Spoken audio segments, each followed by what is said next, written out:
Namashivaya, I'm Deepak Naik MB of CSEB, roll number 18114.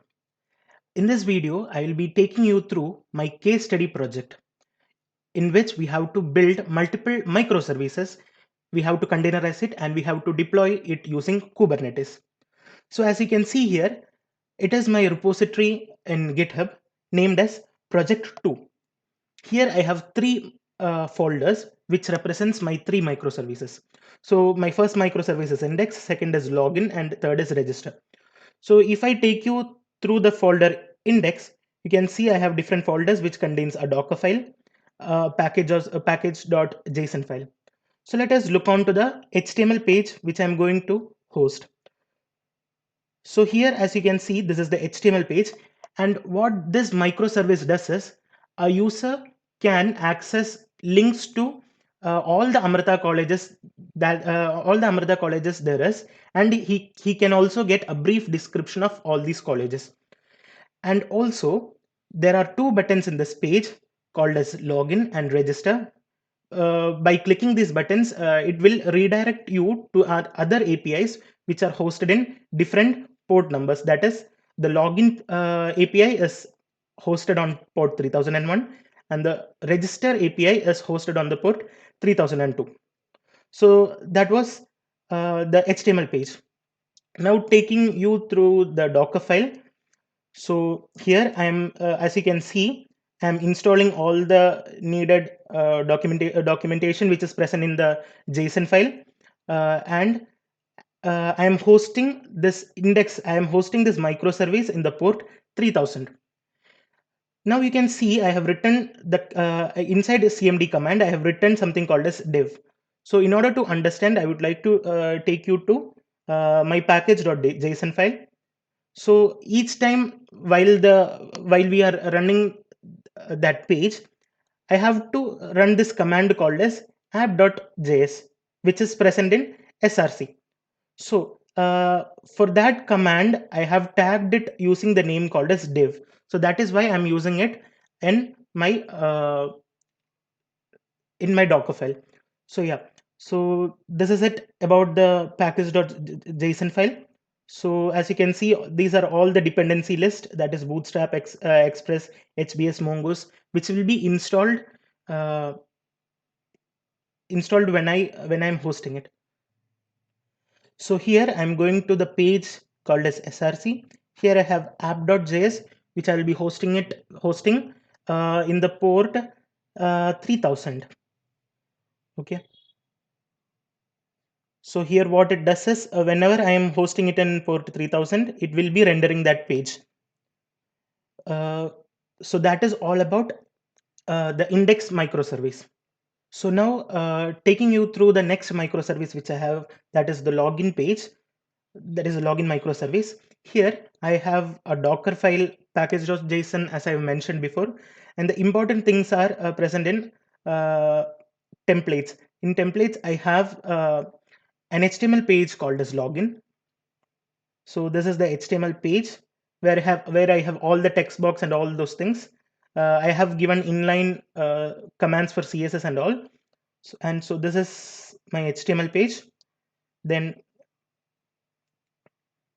taking you through the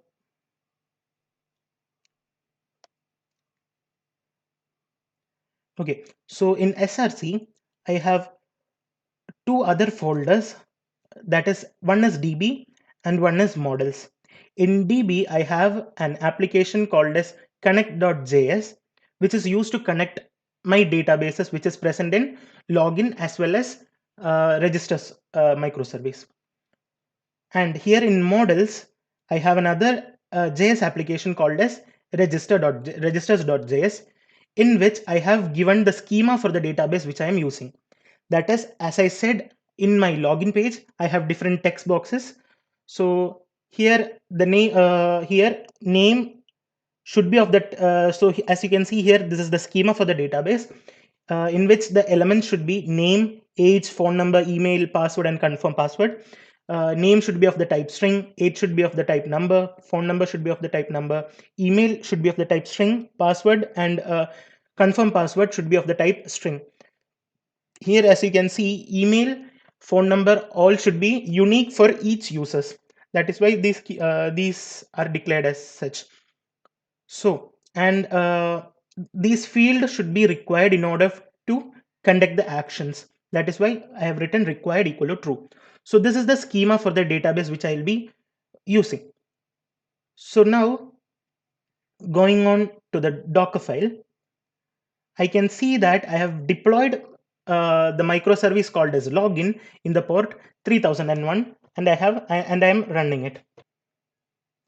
Now, going on to the third microservice, which is called as register. Here, here a user can register to the database. He can add his information to the database. Here, same as that, we have a Docker file, a package.json folder, etc. In templates, we have the register file, that is the register HTML page.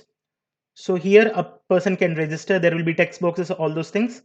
And let me take you through the other folders which are there. So in database, as I said, there is an application called as there's the JS folder called as connect, which is used to connect the database between login and register page. And inside models, I have registers.js file, which I showed you before. That is the scheme of the database. And also I have uh, app.js. So inside app.js, this app is running in the port 3002. Then at that port, generally it will be rendering the register page. And these are the instructions to check whether the credentials given by the user is correct. If it is correct, then the user will be able to register. So if the credentials are correct, if the password is same as the confirm password value, then those values will be saved in the database. Okay, and a query will be sent to that page called as you have successfully registered to Amrita database. So this was the app for it, and if I will show you the Docker file for that.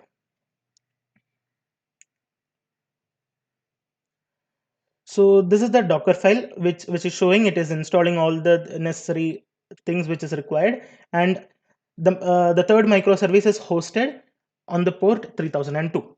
Okay, so as you can see here, this is my Google Cloud platform where the name of my project is called as microservices.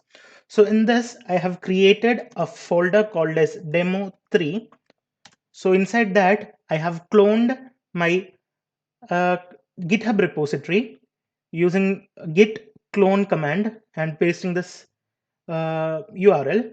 So I have successfully cloned it. So I will show you the repositories, that is show you the repository, that is cd project 2. So yeah, inside project 2, I have all the folders which I showed in my GitHub repository, that is index, login, and register. So I went to each of these folders and I built the Docker file, and I tagged it using a unique name, and I pushed it to the container registry. So if I take you to the container registry, you can see these three files. That is the three Docker images. So I have containerized it. But there is a slight issue with my containers when I run it. So I will show you the uh, status of my containers. So if I status of my pods. So if I write kubectl get pods,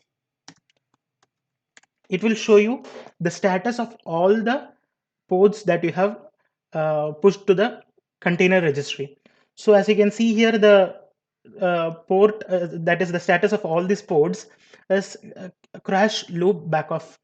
So I was at the end I was not able to deploy it. So I would like to show it as all these three microservices are successfully running in different ports in my system. So let me take you through all these microservices. So first I would like to show you my database, that is called as registration, where the collection is called as registers. So here I am storing all the data which I get from the register microservice. So here some of the people have already registered. So these are some names of the people who have registered. That is, first it contains my name and other students' names. So yeah, so this is in the format which I mentioned in the schema of registers and login page. So a name is there, age, email, phone number, and password is there. So in order to show you that the three microservices are running in different ports, first I have to host the index page at the in the port 3000. So I'm giving the command for that. So that is npm run dev. So as you can see here, I have a result called as service is running at port number 3000. That is index page is now running at port 3000. So next, I have to run my other microservice, that is login. So I will be going to the login page and I will be hosting that in the port 3001.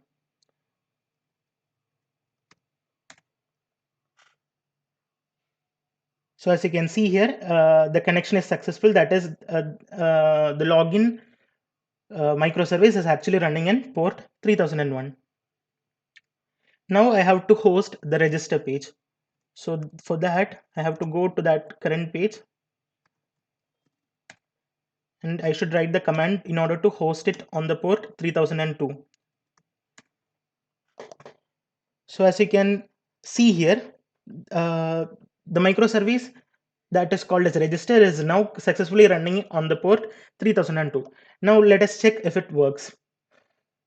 So now if I go to localhost 3000, I should be able to see my first microservice. So this microservice will give you all the brief information of the colleges which Amrita has, and it will also take you to the main links of that Amrita colleges. So if I click here to check the Amrita School of Biotechnology, I can do so. So it will take me to the main page of Amrita School of Biotechnology. So this is my first microservice. So in my localhost 3000, I hosted my index microservice. So here I have two other buttons called as login and register. So login is an API which is running in the port 3001. So if I click here, it should take me to the port 3001. And register is running in the port 3002. So now let us register a person to the database.